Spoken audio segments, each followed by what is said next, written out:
Bismillahirrahmanirrahim. Assalamu alaikum. How are you class 2? I hope that you all are fine. Okay students, open your English literature copy.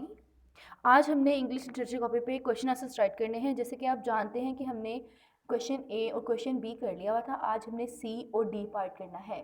So ready your page, draw margin line and mention date and day at the top. Students write in first line unit number 9। Unit number 9 के आगे आप right करोगे क्योंकि unit 9 का जो part है poem वाला वो हम रीड कर रहे थे, जिसकी हम रीडिंग कर चुके हैं। Then write in second line brother and sister. Brother and sister लिखने के बाद students you have to the next line. आप नेक्स्ट लाइन में राइट करोगे answer these questions. Question C है हमारा, एट फर्स्ट शुरू में, डिड द चिल्ड्रन क्या बच्चों ने फाइंड व्हाट दे वांटेड कि उनको मिल गया था, तलाश कर लिया था जो वो चाहते थे, कि शुरू में ही बच्चों ने वो तलाश कर लिया था जो वो चाहते थे। तो उसका आंसर है no, comma at first they disagreed about what they want कि शुरू में वो एक दूसरे से राज़ी नहीं थे, वो राज़ी नहीं थे कि उनको क्या चाहिए था, मतलब उनको कुछ और चाहिए था तो वो कुछ और देखकर आपस में डिस्कशन कर रहे थे।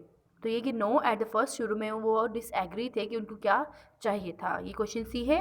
Question D is did the children argue क्या बच्चों ने आर्ग्यू किया, एक दूसरे पे आर्ग्यू करते हैं किसी बात पर, बहस करना, बहस मुबासा करना। उसका सेकंड पार्ट है what did each of them do कि उन्होंने बाद में क्या किया। उसका आंसर है येस दे आर्ग्यूड, जी उन्होंने आर्ग्यू किया। They spoke to each other harshly and glared at him, वो एक दूसरे से सख्ती से बात कर रहे थे और गुस्से से एक दूसरे की तरफ देख रहे थे। They spoke to each other, वो बात कर रहे थे, हार्शली कहते हैं सख्ती से, एंड ग्लेड एट हिम और गुस्से से देख रहे थे। ये थे स्टूडेंट्स हमारे 2 क्वेश्चन आंसर, जिसको आपने अपनी कॉपीज़ पे नीट एंड क्लीन राइटिंग में राइट करना है और बाद में इसको अच्छे से लर्न करना है। स्टूडेंट्स आपने स्पेलिंग अच्छे से लर्न करने हैं ताकि आपको लर्निंग करने में ईजी हो। ठीक हो गया क्लास? यह थी हमारी आज की वर्किंग। स्टे ब्लेस्ड स्टूडेंट्स, अल्लाह हाफिज़।